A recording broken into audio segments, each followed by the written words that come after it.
Yate bene. So today we are back in good old Gallup, New Mexico, and the more times I spend out here, the more I love it. It's a nice gem, has a lot of culture still intact, and it's a very honest place, and I really appreciate it for that. And great community and great places, and I got introduced to another coffee shop from my other favorite coffee shop down the road. So today I'm going to meet up with a gentleman who's a storyteller and also who has been doing this for over 20 years, about 25 years, I think.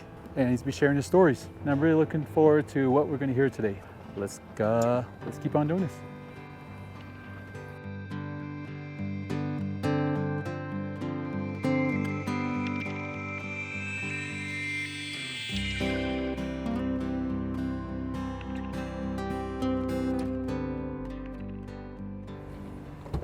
All right, Yate.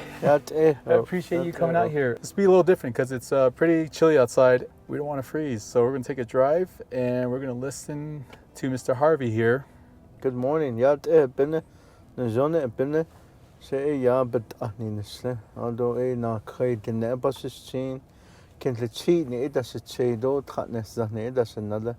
Akot a itensle. Although ya the Bebechan beat Toholi Ade Gisin Nasha. That's from Rock Point, Arizona. Hey Ade Nashado. Today they could Nanjos, the Gallup, New Mexico. Ade Nihigan, my wife and I, and so we have a home here in Gallup, and so it was really great to be here today. All right, we're gonna get on the road now. I grew up in Rock Point. I was that's where my mother is from. Shama Ade Naga. And my mom she took us out to Tempe, Arizona in her early years, and we were living down in Tempe, Arizona. But my grandmother, my mom's mom, Sumasane, they have a home there in Rock Point, and so during the summer I would come back to Rock Point, and pretty much that's where I grew up and I was raised. And later, after we moved back from Tempe, we built a home there in Rock Point, and we had horses, sheep, cows, and grandfathers and grandmothers still around. So it wasn't until probably the late 90s and 2000s that's when I began to venture out of Rock Point. But today we live in Gallup, and I've been here in Gallup for about 6 years now. Living a urban lifestyle is I really it was a big transition for me, but getting used to it. I've been doing what I do for about 26 years. And it all started back when I was at University of Arizona down in Tucson in 1995, and I was down there, and I was asked to speak to a group of students or a group of young men at the Correctional Institute there by a good friend of mine, Valerie Lavender. She was telling me that she was working with a group of Native American young men, and she wanted to share stories with them about, resiliency, about cultural, education, and about, male role modeling, and, how to be a proactive, constructive, positive young man. And so that's where it all started for me. And I, went over there to the Southern Arizona Correctional Facility, and I started telling stories there, and Pueblo High School in Tucson, Native American Grad Center. We were doing like little storytelling there, and then pretty soon we ended up, going all over the place. And when I moved back to Rock Point, I was working with the Neck College there, and then pretty soon I was with the 21st Century program, and then so eventually after a while I began to realize that this is my calling, and in cultural education, reviving the net language, culture. And so I developed my my company, which is called Báhózhóní Creations, and it's named after my grandfather, my mom's dad. His name was Little John Báhózhóní, and so that's the name of my company today, and our company. And so that's what we do. And pretty much I started out with curriculum building, lesson plan building, and then the language tutoring and weaving and bow and arrow making, cultural professional development and storytelling. And so I'm very comfortable with doing that today, and so that's what we do. Nice, nice. So, with your company, then, what the curriculum you teach, what ages does it range with that you would accept? Is it just for kids, adults, teens? Well, we have a curriculum that's very open, and we work with K through 12, and then we also work with young parents, like, and we also work with college students, and then we also work with elders and mainstream adults. So our program it's geared towards a specific group of people at that given time. So I don't really do the whole like going into a high school gym and talking with K through 12 all in there, and I like to group it into tiers to where I'll take a group of kindergartners, first graders, second graders, and I make it specific for their age so that there's relevancy in there, so that they understand what I'm trying to tell them. And of course the scenarios and the examples that I give are so that they understand it at their level. And then like when we work with young parents, then we provide the education to where it fits their understanding. So it's all about kind of like being cognizant of a certain group and where they're coming from. So a lot of it goes back to ice breaking too, like introduction, kind of like getting to know them. And well, I guess number one would be how they understand culture. What is culture? What is the language? And then going from there and formulating stories as a foundation to how they understand our program. And so that's kind of like how we do it. What areas have you all been headed to? Is it all over the Navajo Nation, or is it places beyond? When I first started my company, I was pretty much focusing on a lot of border towns outside Tucson, Las Vegas, Phoenix, Albuquerque, Salt Lake, Denver.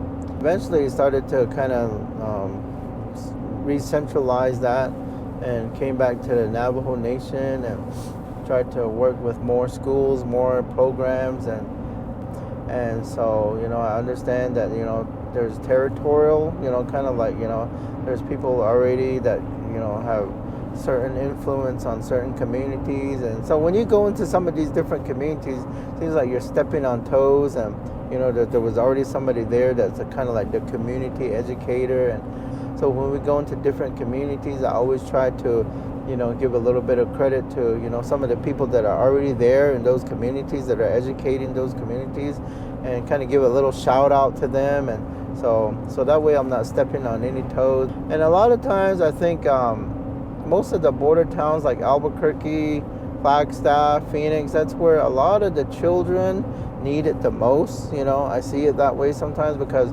a lot of the parents seem more open and receptive to wanting some kind of cultural education for their kids, because they see the need, the social, emotional aspect of it, to where their children need some kind of foundation to be successful, in life. And so they really support programs like this. But as opposed to when you come back to the reservation, it's kind of like, it's like, our kids don't really need that. They need to go out there. People are more focused on sending their kids out there for, different things, that they kind of tend to overstep this good old Navajo language culture teaching and how it actually, helps our kids with their positive self-image, their self-esteem, and character building, citizenship, and all of that. So sometimes we work with all that. We try to balance it out. So that's where it's at with that. Oh, okay. Nice. So what kind of stories do you tell there in your workshops? I don't really have a cookie cutter approach to the storytelling. I don't repeat the same stories. So a lot of times when I'm asked by either the program, the teachers, the principal to go and actually visit with a group of students, or request that I break the ice with the students, to where I'll have one specific class just to get to know them and to share plans and to share a little bit of a little bit of jacks with them, and just kind of like shoot the breeze with them and kind of get to know their energy, kind of get to know their mindset, then how they understand culture, what does culture mean to them, and what does the net language mean to them, and then maybe what they understand of like when their parents speak about these things, how does it make them feel, and then if they've ever had any in-person experience like with any elders, like going back to grandpa's house in a ceremony or being around ceremony. Most of the time I'll start it out with a song. So I'll enter a classroom and some of the students will be sitting there, and then I'll just look at them, shoot the breeze with them for a while, and then I'll say, okay, it's like I'm gonna share a song with you. So here's a song I'm gonna sing. So I'll sing something very simple to them, or a big classic song. Like for instance, in Little Singer School, I taught the students how to sing this song, and it goes Beyazın dişleye, beyazın dişleye, beyazın dişleye, beyazın dişleye, beyazın dişleye.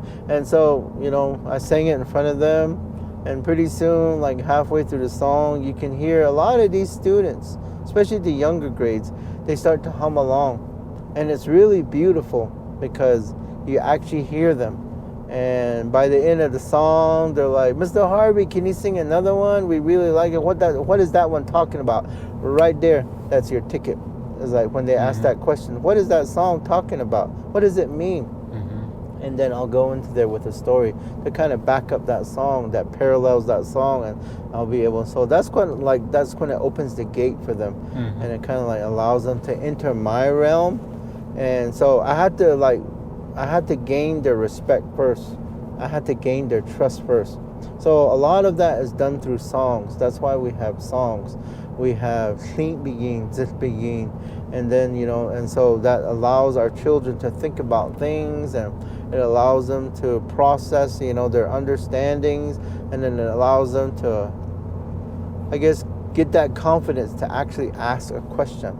So when children start asking questions, that's when, as an educator, you kind of have to know how to utilize that question to enter their mind. So, and whether you're highly educated or you're just coming from a grassroots perspective, you have to know that part. So when a child asks you a question, you have to know how to enter their world. Yeah. And what story to use. So a lot of times that's when I'll use coyote stories, or I'll use a story about bird people, or lately I've been sharing a lot of stories about Wunesh Chindi and how he won the world. So that kind of like gives them something to think about. So that was the gambler, correct? Yeah. So, but yeah, that's pretty much how I share my stories. 哈的萨的达真说的是你黑的印度的人，这都是这种萨的都的是那生的。You don't want me, you hate me. 那当个是kinishne, 那当是et ednishne at one time. Beyazın nesleye, beyazın nesleye, beyazın nesleye, nesleye.